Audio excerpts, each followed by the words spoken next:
ಆದ್ಮೇಲೆ ಪುಸ್ತಕ ಎಲ್ಲರಿಗೂ ಕೂಡ ಒಂದು ಪ್ರಿಯವಾದಂತ ಒಂದು ವಸ್ತು.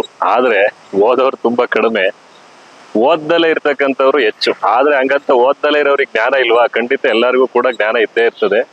ಈಗ ಕಾಲ ತುಂಬಾ ಬ್ಯುಸಿ ಆಗ್ಬಿಟ್ಟಿದ್ದಾರೆ ಎಲ್ಲರೂ ಕೂಡ. ನೀವು ಬ್ಯುಸಿ ಆಗಿದ್ದೀರಾ, ಬ್ಯುಸಿ ಇದ್ರೂ ಪರವಾಗಿಲ್ಲ, 1 ಗಂಟೆ ನೀವು ಫ್ರೀ ಮಾಡ್ಕೊಂಡು ಬನ್ನಿ.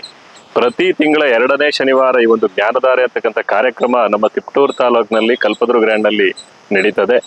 ನೀವ್ ಏನಕ್ಕೆ ಬರಬೇಕು ಅಂದ್ರೆ, ಒಂದು ಪುಸ್ತಕವನ್ನ ಓದಿದಷ್ಟೇ ಅನುಭವವನ್ನ ನೀವು ಆ ದಿನ ಪಡಿಬಹುದು. 6:30 7:30 ಈ ಒಂದು ಪುಸ್ತಕ ಪರಿಚಯ ಇರ್ತದೆ. ಈ ಒಂದು ಕಾರ್ಯಕ್ರಮ ಮುಗಿದ ನಂತರ ಒಂದು ಕಾಫಿಯೊಂದಿಗೆ ನಿಮ್ಮನ್ನ ನಾವು ಬೀಳ್ಕೊಡ್ತೀವಿ. ಖಂಡಿತ ನೀವು ಮಿಸ್ ಮಾಡದೆ ಬನ್ನಿ. ಕಿಶಾ ಎಜುಕೇಶನ್ ಚಾರಿಟಬಲ್ ಟ್ರಸ್ಟ್ ಮತ್ತೆ ಅಗ್ರಿಯಾನ ಸಹಯೋಗದೊಂದಿಗೆ ಈ ಜ್ಞಾನಧಾರೆ ಕಾರ್ಯಕ್ರಮ ನಡೀತಾ ಇದೆ.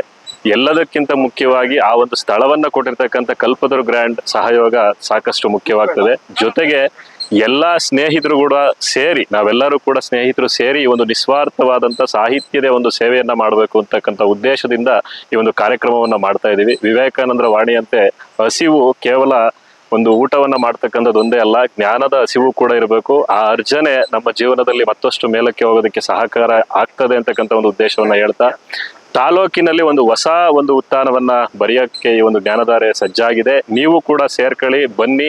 ಯಾವುದೋ ಒಬ್ರು ಮಾಡ್ತಾ ಇರ್ತಕ್ಕಂಥ ಕಾರ್ಯಕ್ರಮ ಅಂತ ದಯವಿಟ್ಟು ಅನ್ಕೋಬೇಡಿ. ಎಲ್ಲರ ಒಂದು ಸಹಕಾರ ಸಹಯೋಗ ಇದ್ದೇ ಇದೆ. ದಯವಿಟ್ಟು ಬನ್ನಿ ಮತ್ತು ಹೆಚ್ಚಿನ ಜನಕ್ಕೆ ಶೇರ್ ಮಾಡಿ. ನಮಸ್ಕಾರ. ನಾವು ನಿಮ್ಮನ್ನ ಭೇಟಿಯಾಗೋದಕ್ಕೆ ಕಾಯ್ತಾ ಇದ್ದೀವಿ. ಮೇ 9ನೇ ತಾರೀಕು ರವಿ ಬೆಳಗೆರೆ ಅವರ ಪುಸ್ತಕವನ್ನು ಪರಿಚಯ ಮಾಡಿಕೊಡ್ತಾ ಇದ್ದಾರೆ. ಯಾರು? ನವೀನ್ ಸರ್. ಖಂಡಿತ ಬನ್ನಿ. ನಮಸ್ತೆ.